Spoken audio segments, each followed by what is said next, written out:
What do LeBron James and Kawhi Leonard have in common? They're both looking up at the Utah Jazz in the Western Conference standings. But will the standings matter come playoff time when the Jazz have a tortured history of coming up just short?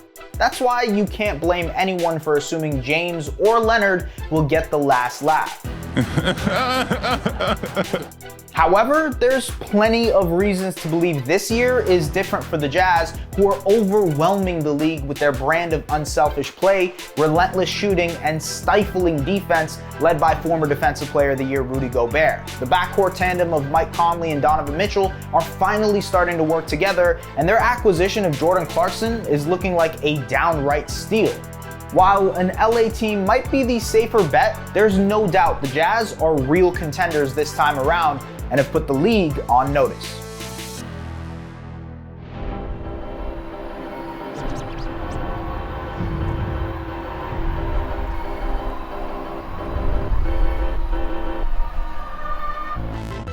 The 2019-2020 season ended badly for the Jazz. Led by Mitchell's out-of-this-world performance, they took a commanding 3-1 lead in the first round of the playoffs versus the Denver Nuggets, only to become the 12th team in NBA history to lose said 3-1 lead in absolutely heartbreaking fashion. Had it back tapped, he lost it!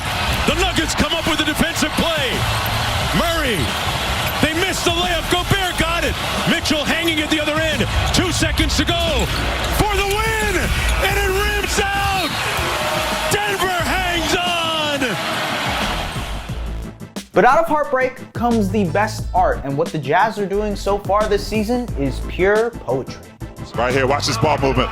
Donovan Mitchell has it. There's 1, 2, from Bogey, 3, 4, back around the clock. Bogey takes it in, finds Rudy. The roster is mostly unchanged from that playoff disappointment. However, sharpshooting wing Bojan Bogdanovic is finally healthy after missing the Disney World bubble due to injury, and the team brought back big man Derek Favors. So why are they the most unstoppable force in the NBA all of a sudden?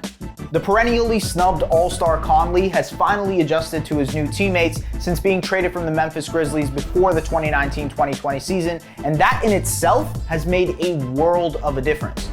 During his tenure with the Grizzlies, Conley said he was used to finding more savvy, short-rolling big men like Marc Gasol and Zach Randolph, but not rim-running vertical threats like Gobert. Conley is playing more patiently now, keeping his dribble alive as defenses naturally drop back to defend Gobert, at which he can execute a short floater or throw the lob. The Jazz's offensive rating went from 109.5 points per possession last season to 115.5 this season with Gobert and Conley on the floor. Helping matters is Utah's trove of elite shooters who surround the perimeter if defenses fixate on Conley and Gobert. Bogdanovic, Clarkson, Mitchell, Royce O'Neal, and Joe Ingles have been unbelievably productive. At the time of writing, the Jazz attempt the most amount of threes per game in the league at 42.5, but they also make the most at 16.8. They're also the third most efficient three-point shooting team in the entire league at 39.7%. All right, bring it up the court. And corner three! No, that's what I'm talking about! And while those ridiculous shooting numbers may be unsustainable, they're getting wide open shots. The Jazz take the second most amount of three-pointers with the defender 6+ feet away from the shooter and are knocking down 42% of those attempts. Conley's playmaking prowess is the reason. Conley is a part of 6 of the Jazz's 10 best two-man lineups that have played over 150 minutes together this season, and he's in the top 20 in three-point assists per game. Conley's playmaking has also helped Mitchell focus more on being a scorer, and while Conley and Mitchell are the playmaking and scoring 1-2 punch that start the game, there isn't much of a drop-off when Clarkson subs in. If the season ended today, Clarkson would be the clear sixth man of the year, as he's averaged a career-best 18.2 points per game on a career-high 95.8% from the free throw line and a career-high 46.2% from the field. Conley and Clarkson actually have a slightly better net rating as a duo than Conley and Mitchell. Head coach Quinn Snyder has got this team to play an unselfish brand of basketball, and it's reminiscent of the 2014 champion San Antonio Spurs, the way the ball flies on offense. And while the Jazz have been an offensive juggernaut with the 4th best offensive rating in the NBA, their number 2 ranked defense keeps them afloat even in games where the offense isn't clicking. Overplayed by Gobert, takes it to the rim. Gobert recovers beautifully for the block. Wow. Led by Gobert's shot blocking and rim protecting ability and O'Neal's development into a premier perimeter defender, the Jazz starting lineup boasts the best defensive rating of any 5-man lineup that has played more than 200 minutes together this season. No other team in the league ranks top 5 in both offense and defense. Historically, every NBA champion over the past 20 years, except for the 2001 Lakers and 2004 Pistons, has had a top 11 defense and top 11 offense. The Jazz have exceeded that prerequisite. Through February 20th, they've only lost 5 games and have won 18 of their last 20 games, with wins against virtually every Eastern Conference contender, including the Pacers, Celtics, Sixers, Heat, and the Bucks, all without Conley, who was out with a hamstring injury, prompting Giannis Antetokounmpo to say they're like the Bucks of last season and the best team in the West.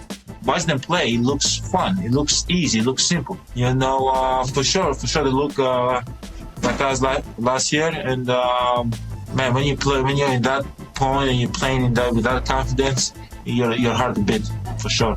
And with Anthony Davis potentially sidelined for an extended period of time, they can run away with the 1st seed in the West, making it much more plausible that they can avoid the Lakers or the Clippers until the Western Conference Finals.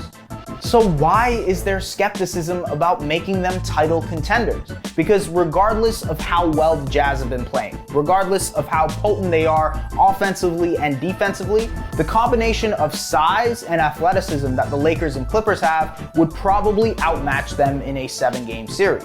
The Jazz, despite having O'Neal, have no real solution for stopping LeBron, Kawhi, or Paul George. Heck, Ben Simmons, who is not necessarily known for his scoring ability, scored 42 points against the Jazz just because they can't stop strong, athletic, and fast wing players. Maybe a trade can help mitigate that concern. The Houston Rockets are still looking to ship PJ Tucker, and maybe that can be enough to get them to truly contend with the LA teams, but the price might be a little too high for a player that turns 36 years old in May. Regardless, this Jazz team has been galvanized by a disappointing end to last season, and with Mitchell, Conley, and Gobert leading the charge, they have a perfect combination of offense and defense that can challenge any team. And I wouldn't be surprised if we see this team in the NBA Finals. Thanks for watching. If you like this video and want to see more content like this, hit that subscribe button.